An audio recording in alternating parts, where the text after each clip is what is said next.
ആമയിഴഞ്ചാൻ തോട്ടിൽ കഴിഞ്ഞ ദിവസം കാണാതായ ജോയ്ക്ക് വേണ്ടിയിട്ടുള്ള തിരച്ചിൽ തുടരുകയാണ്. ഇതുവരെയും പോസിറ്റീവായിട്ടുള്ള വാർത്തകളൊന്നും കിട്ടിയിട്ടില്ല, വ്യക്തമായ വിവരങ്ങളൊന്നും ലഭിക്കുന്നില്ല. ഇപ്പോഴും തിരച്ചിൽ തുടർന്നുകൊണ്ടിരിക്കുക തന്നെയാണ്. ആ സമയത്ത് ജോയ്ക്ക് വേണ്ടിയിട്ടുള്ള പ്രാർത്ഥനയിലാണ് ജോയിയുടെ ഗ്രാമവും അതുപോലെ തന്നെ ലോകത്തുള്ള സകല മലയാളികളും, ഈ വാർത്ത അറിഞ്ഞ സകല മലയാളികളും ജോയ്ക്ക് വേണ്ടി പ്രാർത്ഥിക്കുകയാണ്. തിരുവനന്തപുരം നഗരത്തിന്റെ ഭൂമിശാസ്ത്രപരമായ പ്രത്യേകതയും ഇവിടുത്തെ പ്രശ്നങ്ങളും ഒക്കെ അറിയാവുന്നവർ ജോയി രക്ഷപ്പെടുമോ എന്നുള്ള സംശയത്തിലാണെങ്കിൽ പോലും ജോയ്ക്ക് യാതൊന്നും സംഭവിക്കരുത് എന്ന പ്രാർത്ഥനയിലാണ്. ഇപ്പോൾ ജോയിയുടെ നാട്ടിൽ നിന്നുള്ള ജനങ്ങളുടെ പ്രതികരണവും അവിടുത്തെ ജോയിയുടെ വീട്ടിലെ ദൃശ്യങ്ങളിലേക്കുമാണ് നമ്മൾ പോകുന്നത്. ദൃശ്യങ്ങളിലേക്ക്.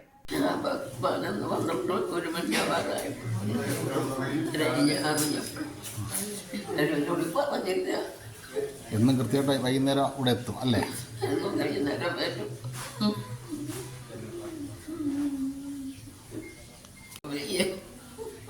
എവിടെ പഠിക്കും പോകണമെന്നാണ് പറഞ്ഞത്?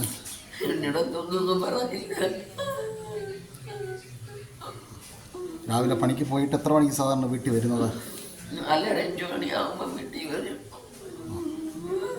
ഇന്ന് രാവിലെ ഒന്നും പറഞ്ഞിട്ടില്ലായിരുന്നു.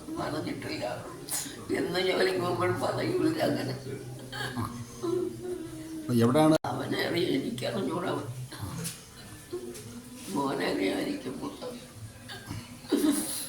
ഞാൻ പോയിരുന്നു. ജോയി കല്യാണം കഴിച്ചിട്ടില്ല, അമ്മയുണ്ട്. അമ്മയുടെ ചെലവും മറ്റു കാര്യങ്ങളുമൊക്കെ ജോയിയാണ് നിർവഹിച്ചതെന്ന് മനസ്സിലാക്കി കഴിഞ്ഞു. അനുജൻ തൊട്ട് താഴെ താമസമുണ്ട്. പിന്നെ അയാളുടെ ഭാര്യയും അനിയൻ്റെ ഭാര്യയും മരിച്ചു പോയിട്ടുണ്ട്. ജ്യേഷ്ഠൻ്റെ ഭാര്യയും മരിച്ചു പോയിട്ടുണ്ട്. പിന്നെ ആ വീടാണിപ്പോൾ ആശ്രയമായിട്ടുള്ളത്. അവിടെ കണ്ടു, അമ്മയെ കണ്ടു.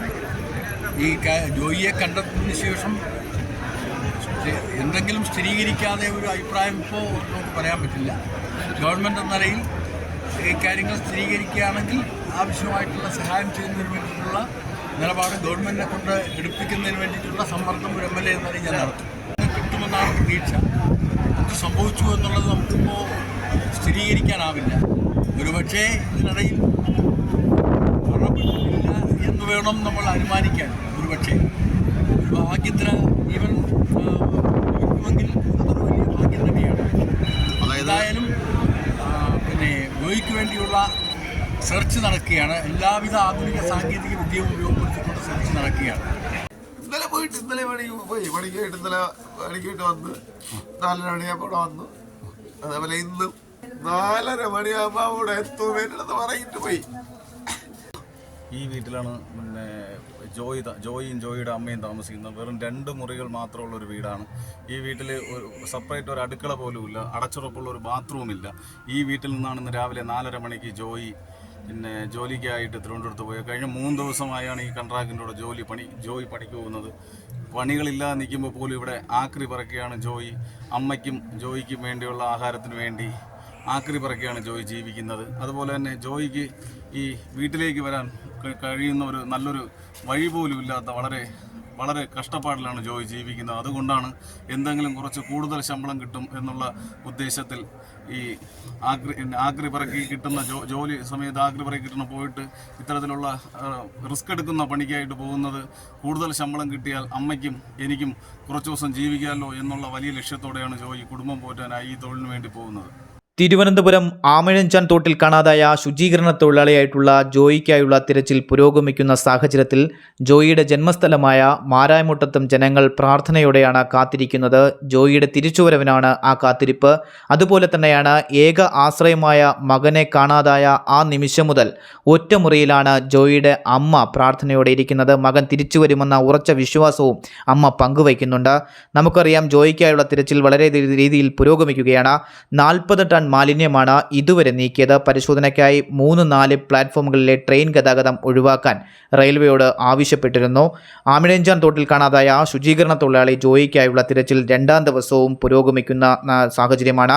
തോട്ടിലെ മാലിന്യം നീക്കിയുള്ള തിരച്ചിലാണ് നടത്തുന്നത്. 2 സംഘങ്ങളായി തിരിഞ്ഞ് ഒരേ സമയത്ത് 2ഇടത്താണ് പരിശോധന. തോടിൻ്റെ കരകളിലും പരിശോധന നടത്തുന്നുണ്ട്. ദേശീയ ദുരന്ത നിവാരണ സേനയുടെയും സ്ക്യൂബ ഡൈവേഴ്സിൻ്റെയും 30 അംഗ സംഘമാണ് തിരച്ചിൽ ഏർപ്പെട്ടിട്ടുള്ളത്. ക്യാമറ ഘടിപ്പിച്ചിട്ടുള്ള റോബോട്ടിക് യന്ത്രം തോട്ടിൽ ഇറക്കിയിട്ടുമുണ്ട്. കഴിഞ്ഞ ദിവസം രാത്രി മുതൽ തന്നെ ഇത്തരത്തിൽ റോബോട്ടിക് യന്ത്രം തോട്ടിൽ ഇറക്കിയുള്ള പരിശോധന നടക്കുന്നുണ്ട്. റെയിൽവേ പ്ലാറ്റ്ഫോമുകൾ ഉള്ളതിനാൽ യന്ത്രങ്ങൾ ഉപയോഗിക്കുന്നത് വളരെയേറെ വെല്ലുവിളിയാണ്. ഇതിനാൽ ഈ ഭാഗത്തെ മാൻഹോളിലൂടെയുള്ള പരിശോധനകൾ താൽക്കാലികമായി നിർത്തിവച്ചിട്ടുണ്ട്. 40 മീറ്റർ മുന്നോട്ട് പോയ ശേഷം തിരച്ചിൽ സംഘം തിരിച്ചു കയറുന്ന ഒരു സാഹചര്യവും ഉണ്ടായിട്ടുണ്ടായിരുന്നു. കുമിഞ്ഞു കൂടിക്കിടക്കുന്ന മാലിന്യം തടസ്സമുണ്ടാക്കിയതാണ് സംഘം പറയുന്നത്. 40 മാലിന്യമാണ് ഇതുവരെ നീക്കിയത്. വെള്ളം കുറവായത് മുന്നോട്ട് പോകുന്നതിനുള്ള പ്രതിസന്ധികളുമായിട്ടുണ്ട്.